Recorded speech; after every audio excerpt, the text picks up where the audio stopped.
Salut à tous, j'espère que vous allez bien. Vous me l'avez demandé, donc le voici. Aujourd'hui, on va parler de ce Beat Studio Pro. Je l'ai depuis plus d'1 mois maintenant et j'ai donc eu le temps de le tester à fond et surtout de m'en faire un avis sur la durée. Que ce soit en termes de confort, design et bien sûr de son, ce Beats coche énormément de cases pour en faire un casque grand public. Beaucoup le comparent avec le AirPods Pro Max, car comme vous le savez, Beats appartient à Apple depuis plusieurs années, mais pour moi, il ne veut pas être comparé au AirPods Pro Max et je vais vous expliquer tout ça au long de cette vidéo.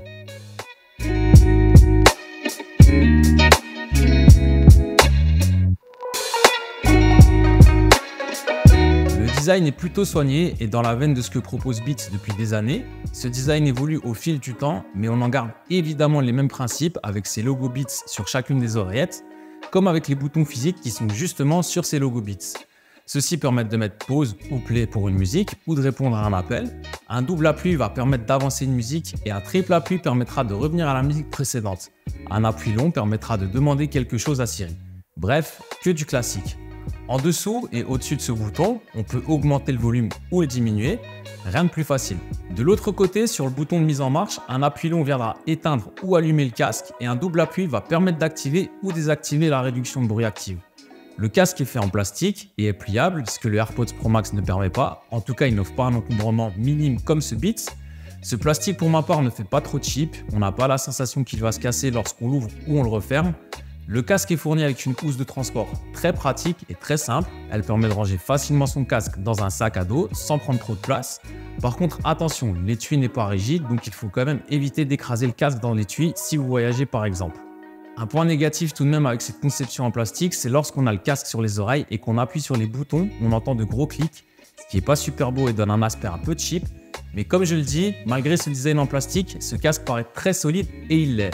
Pour ce qui est de la couleur, je l'ai pris en sandstone. Je trouve cette couleur absolument magnifique et vraiment dans l'air du temps.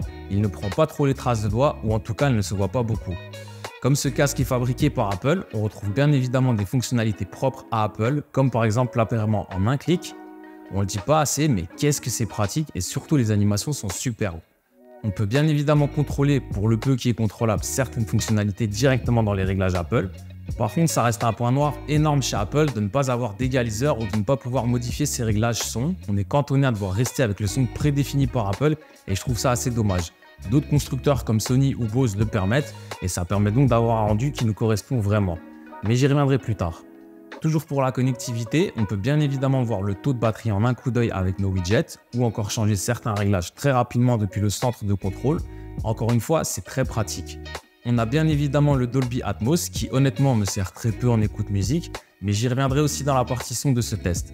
Grande surprise pour ce casque, c'est la possibilité de brancher en jack, surtout chez Apple qui a plutôt tendance à enlever les connectiques et câbles, c'est donc un excellent point.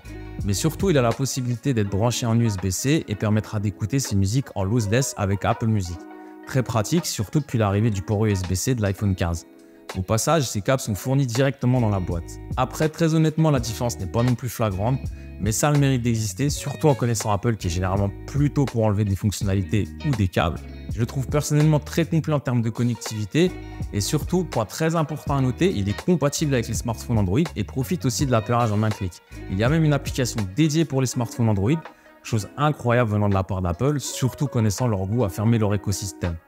Un point qui peut être négatif mais qui ne l'est pas spécialement pour moi, c'est l'absence du mode switch entre appareils Apple. Je vous explique pourquoi pour moi c'est pas spécialement négatif. C'est tout simplement parce que cette fonctionnalité peut m'énerver plus qu'autre chose par moment.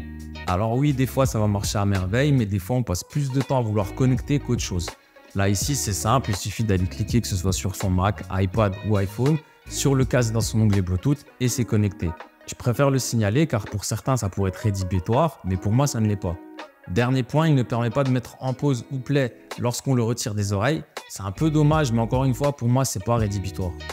Venons-en à la partie sonore, car on est tout de même sur un casque. Je suis pas un expert en audio ou en son, mais j'ai pu tester pas mal de casques, que ce soit le Bose QC45 ou le Sony XM5, ou encore les AirPods Max. Je trouve le son assez riche dans sa globalité. Bien sûr, on a des basses assez prononcées, mais ça on le sait chez Beats, ça fait partie de leur signature sonore. Personnellement, j'écoute beaucoup de R&B et de rap, donc cette signature me va parfaitement. Mais même pour d'autres styles musicaux, il sera tout à fait adapté à vos écoutes. Pour la lecture de film, le son est vraiment excellent et là, le Dolby Atmos est vraiment très performant. Autant pour l'écoute de musique, je suis pas fan car je trouve au final que le son est à la limite moins bon, mais après ça c'est mon avis. Autant pour la lecture d'un film, le Dolby Atmos vous met une claque parce qu'on se sent vraiment totalement immergé dans ce qui se passe. Le son passe vraiment à un niveau supérieur, on entend des bruits qui peuvent venir à gauche, puis à droite ou encore dans le fond, et ça donne vraiment une expérience incroyable. La réduction de bruit est plutôt bonne mais pas dans le haut du panier, le AirPods Max fait bien mieux, le Sony XM5 aussi. Je dirais qu'en termes de réduction de bruit, il se place à côté du Bose QC45, ce qui est plutôt pas mal. Il coupe la plupart des bruits extérieurs, mais par exemple dans un train, on entendra quand même un peu de bruit externe. Sa réduction de bruit n'est donc ni excellente ni mauvaise, elle se situe dans la moyenne de ce que peuvent faire les autres constructeurs. Le mode transparent aussi n'est pas ce qui se fait de mieux, surtout comparé aux AirPods Pro Max, mais il n'est pas mauvais non plus. Après, c'est un mode que j'utilise jamais car je préfère enlever mon casque pour parler à quelqu'un. Question de respect.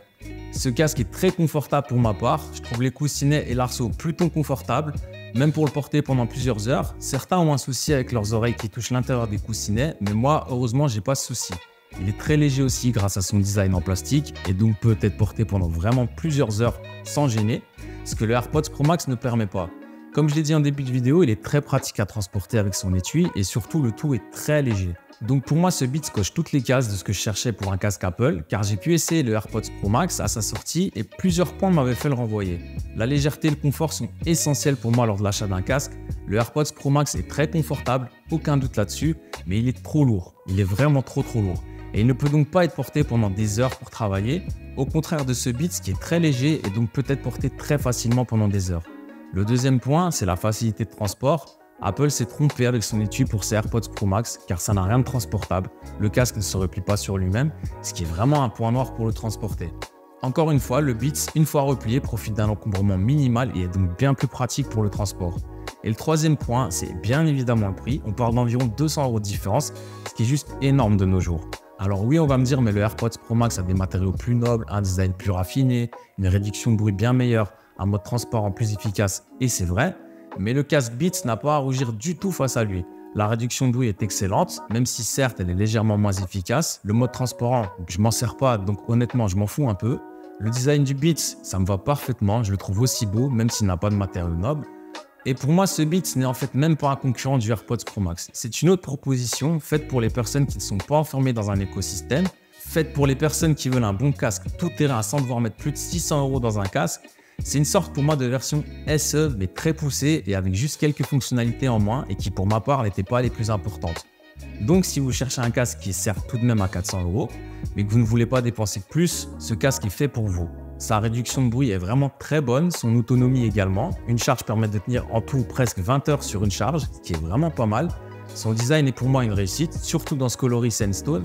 Bref, pour moi c'est le casque à acheter, je l'aime vraiment beaucoup et il a remplacé mon Bose QC45.